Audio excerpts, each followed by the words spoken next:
នី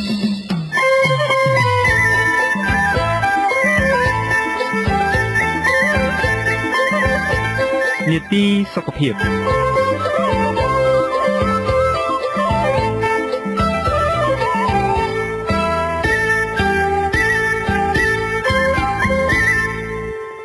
្រូពេទ្យនិយាយថាបញ្ហាមេរោគស៊ាំថ្នាំគឺជាបញ្ហាមួយ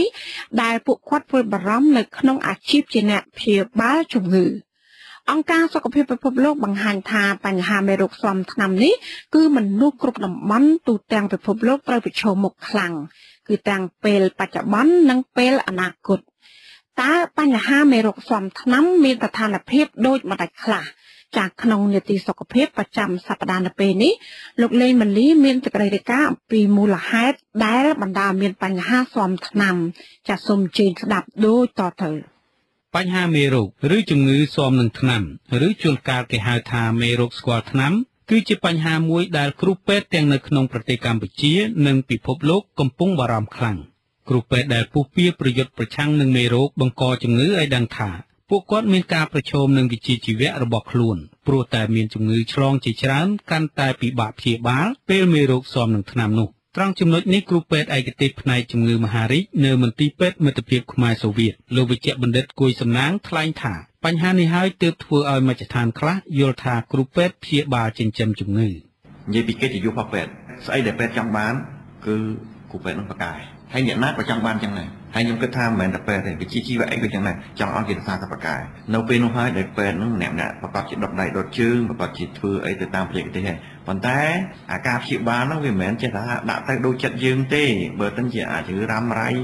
ឡូវឧទាហរណ៍ដូចល្បែងគេត្រូវព្យាបាល6ខែ8ខែបើល្បែងឆ្អឹង1ឆ្នាំទៅ1ឆ្នាំកន្លះសួរថាអាហ្នឹងគេចិញ្ចឹមជំងឺដែរឆ្លើយថាមិនមែនទេ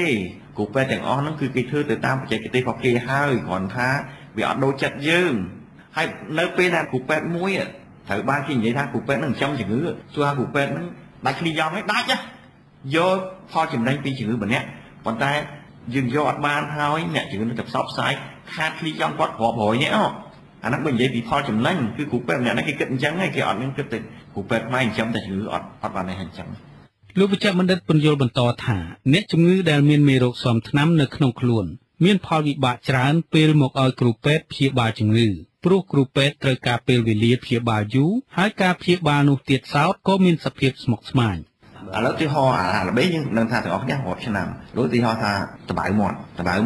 ដោយសារវិទ្យាសាស្ត្រយើងជឿនលឿនដោយសារការយល់ដឹងដោយសារពាណិជ្ជកម្មអ្នកជំងឺចូលមកមុននឹងជួបពេទ្យទិញថ្នាំកែលេបនៅពេលនោះអាមេរោគដែលនៅក្នុងខ្លួនយើងវាស្គាល់ថ្នាំពេលដែលមេរោគស្គាល់ថ្នាំហ្នឹងបានន័យថាវារេស្តង់មួយថ្នាំដល់ពេលគ្រូពេទ្យដឹង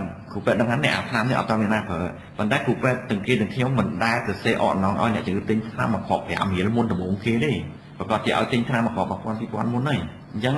ការស៊ាំនឹងថ្នាំគឺអាចកើតមានចំពោះមេរោគគ្រប់ប្រភេទគឺរាប់ទាំងមេរោគបាក់តេរីមេរោគវីរុសមេរោគផ្សិតនិងពពួកប៉ារ៉ាស៊ីតជាដើម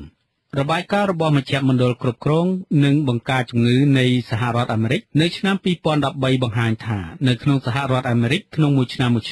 មានមនុស្សយ៉ាងហោចណាស់2លាននាក់បានឆ្លងមេរោគបាក់តេរីដែលស៊ាំនឹងថ្នាំផ្សះឬហៅថាអង់ទីប៊ីយោទិកហើយយ៉ាងហោចណាស់មានមនុស្ស230000នាក់ស្លាប់ជារៀងរាល់ឆ្នាំដោយសារតែជំងឺបណ្ដាលមកពីមេរោគស៊ាំនឹងថ្នាំផ្សះដោយផ្ទាល់នៅមានមនុស្សជាច្រើនបានស្លាប់ដោយសារផលវិបាកនៃជំងឺដែលបង្កឡើងដោយមេរោគស៊ាំថ្នាំតើមូលហេតុអ្វីខ្លះដែលនាំឲ្យមេរោគស៊ាំថ្នាំនេះលោកវិជ្ជបណ្ឌិតគួយសំណាងមានប្រសាសន៍ថាមូលហេតុដែលនាំឲ្យមានបញ្ហាមេរោគស៊ាំថ្នាំជាចម្បងគឺបណ្ដាលមកពីការប្រើថ្នាំមិនបានត្រឹមត្រូវតាមកម្រិតដូសមូលហេតុទី1វារេសង់ណាត់ចរាបណ្ដាថ្នាំហ្នឹងមិនអាចសម្លាប់វាបានមកពីកំណើតហេតុផលទី2គឺមកពីយើងប្រើប្រាស់មកពីអ្នកជំងឺហ្នឹងទៅអូម៉ាថ្នាំហ្នឹងគេត្រូវប្រើ3ក្រាមគាត់ទៅទិញនៅហ្វាម៉ាស៊ីគេឲ្យតែ1ក្រាមកន្លះគេឲ្យតែ1ក្រាមលេបទៅគាត់ថាសម្រន់ពីខ្មែរប្រើបានតែមួយអាទិត្យចូលទៅអាទិត្យទី2ប្រើតាមនោះឡើងត្រូវបានអាមេរោគនោះស្គាល់ហើយទៅទិញហ្វាម៉ាស៊ីមួយទៀតថ្នាំផ្សេងទៀតមកប្រើទៀតគេត្រូវប្រើ2ក្រាមឲ្យតែ1ក្រាមឬក៏កន្លះក្រាមឲ្យទៅអស់មួយមុខទៀតដល់មកដល់ទី3គ្រូពេទ្យសួរចុះសួរឡើងថ្នាំហ្នឹងដូចប្រើដូចច្បាស់រេសង់ប្រកាសជាគ្រូពេទ្យឬយកថ្នាំម្ដាយហ្នឹងយកប្រើទៀតដែរនៅពេលនោះហើយដើម្បីមើលប្រសិទ្ធភាពរបស់ថ្នាំគឺត្រូវការពេលវេលាពី48ម៉ោងទៅ72ម៉ោងហើយយ៉ាងអត់ក៏48ម៉ោងដែរបានតែ2ថ្ងៃ បើសិនជា2ថ្ងៃនោះអត់ទៅមិនត្រូវគ្រូពេទ្យដុសថ្នាំហើយនៅពេលណាដែលយើងប្រឈមមុខជាមួយថាគ្រូពេទ្យចាំជំងឺអាណាជារឿងដែលយើងជួបប្រចាំថ្ងៃដែលយើងត្រូវការទាំងអ្នកជំងឺទាំងពេទ្យហ្នឹងយល់គ្នាហើយបើសិនជាហិតតែល្អទៀតអ្នកជំងឺត្រូវថែរក្សាសម្បកថ្នាំឬក៏អរណងដែលយើងធ្លាប់ប្រើយកមកបង្ហាញគ្រូពេទ្យទៅអានោះហើយគឺជាផលចំណេញដែលគ្រូពេទ្យឲ្យតែមកជួបហ្នឹងអ្នកជំងឺចេះតែយល់ថាគ្រូពេទ្យតាំងតែងទៅអីពីមុនមិនមែនដើម្បីគ្រូពេទ្យទេដើម្បីឲ្យដឹងថាយើងឈឺអញ្ចឹងយើងធ្លាប់ប្រើថ្នាំអញ្ចឹងអត់ត្រូវទេអញ្ចឹងកុំប្រើថ្នាំហ្នឹងទៀតទៅប្រើអានេះវិញ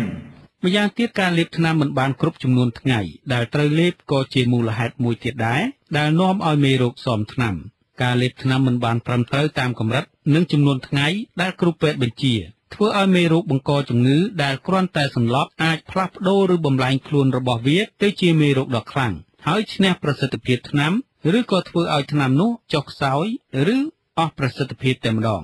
នៅពេលនោះមេរោគមិនត្រឹមតែមិនងាប់ដោយសារថ្នាំទេវាថែមទាំងអាចលូតលាស់និងអាចបំបែកខ្លួនច្រើនទៀតផងប្រការនេះធ្វើឲ្យជំងឺមួយចំនួនរឹតតែពិបាកព្យាបាលជាងមុនមន្ត្រីត្រួតពិនិត្យបញ្ហាស៊ាំថ្នាំនៃអង្គការសុខភាពពិភពលោកវិជ្ជបណ្ឌិត Keiichi Fukada បង្ហាញថាបញ្ហាមេរោគស៊ាំថ្នាំគឺជាបញ្ហាព្រួយបារម្ភចម្បងមួយពីព្រោះមេរោគស៊ាំថ្នាំនោះអាចសម្លាប់អ្នកជំងឺអាចឆ្លងទៅអ្នកដទៃនិងធ្វើឲ្យមានការចំណាយថវិកាច្រើនទាំងសម្រាប់បុគ្គលនិងសហគមន៍មន្ត្រីអង្គការសុខភាពពិភពលោកដដែលបញ្ជាក់ថាថ្នាំដែលមានគុណភាពអន់ការចេញវិជ្ជបញ្ជាខុសការបង្ការនិងការគ្រប់គ្រងជំងឺមិនបានល្អគឺសុទ្ធតែជាកត្តានាំឲ្យមានបញ្ហាមេរោគស៊ាំថ្នាំក្រៅពីនេះការប្រើប្រាស់ថ្នាំផ្សះឬអង់ទីប៊ីយោទិកមិនត្រឹមត្រូវសម្រាប់សត្វពាហនៈដើម្បីការលូតលាស់ធំធាត់និងបង្ការជំងឺសត្វក៏ជាកត្តាជំរុញឲ្យមានមេរោគស៊ាំថ្នាំដែរព្រោះមេរោគដែលស៊ាំថ្នាំពីការប្រើប្រាស់ថ្នាំផ្សះឬអង់ទីប៊ីយោទិកមិនត្រឹមត្រូវសម្រាប់សត្វពាហនៈនោះអាចឆ្លងមកមនុស្សតាមរយៈជំងឺដែលឆ្លងតាមម្ហូបអាហារ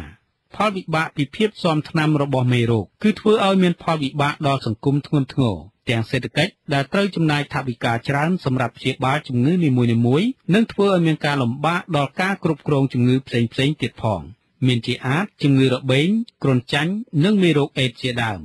នៅប្រទេសធំៗខ្លះបានចំណាយថវិកាទាំងផ្ទាល់និងប្រយោលរាប់ពាន់លានដុល្លារសម្រាប់ដោះស្រាយបញ្ហាមេរោគស៊ាំថ្នាំនេះតើធ្វើយ៉ាងណាដើម្បីបង្ការកុំឲ្យមេរោគស៊ាំថ្នាំបានគ្រូពេទ្យណែនាំឲ្យរក្សាអនាម័យផ្ទាល់ខ្លួននិងអនាម័យសាធារណៈឲ្យបានល្អប្រសើរនិងត្រូវប្រើប្រាស់ទឹកស្អាតដើម្បីកុំឲ្យមានជំងឺត្រូវទទួលថ្នាំបង្ការឲ្យបានគ្រប់ចំនួនការបង្ការជំងឺក៏ជាមធ្យោបាយមួយជួយក្នុងការបង្ការកុំឲ្យមានបញ្ហាមេរោគស៊ាំថ្នាំដែរត្រូវបង្ការកុំឲ្យឆ្លងជំងឺនៅក្នុងមន្ទីរពេទ្យសហគមន៍និងក្នុងចំណីអាហារជៀសវាងឬកាត់បន្ថយការប្រើថ្នាំផ្សះដែលមិនចាំបាច់អ្វីដែលលោកអ្នកអាចអនុវត្តបានគឺទី1ប្រើថ្នាំផ្សះតាមតែគ្រូពេទ្យណែនាំឬវេជ្ជបញ្ជាទី2លេបថ្នាំឲ្យគ្រប់ចំនួនទាំងកម្រិតដូសនិងចំនួនថ្ងៃតាមវេជ្ជបញ្ជាទោះជាលោកអ្នកបានស្រួលខ្លួនឬធូរស្បើយខ្លះហើយក៏ដោយទី3មិនត្រូវប្រើថ្នាំផ្សះរួមគ្នាជាមួយអ្នកដទៃឡើយហើយក៏មិនត្រូវប្រើថ្នាំផ្សះដែលសល់ពីវេជ្ជបញ្ជាមុនដែរអង្គការសុខភាពពិភពលោកសង្កត់ធ្ងន់ថាប្រសិនបើយើងមិនចូលរួមទប់ស្កាត់បញ្ហាមេរោគស៊ាំថ្នាំនេះទេនោះមានន័យថានៅពេលអនាគតយើងនឹងអាចស្លាប់បានដោយគ្រាន់តែមានជំងឺឬរបួសបន្តិចបន្តួចព្រោះតែថ្នាំមិនអាចសម្លាប់មេរោគនោះបានខ្ញុំលេងម៉ាលីវិទ្យុអាស៊ីសេរីពីរាជធានីភ្នំពេញ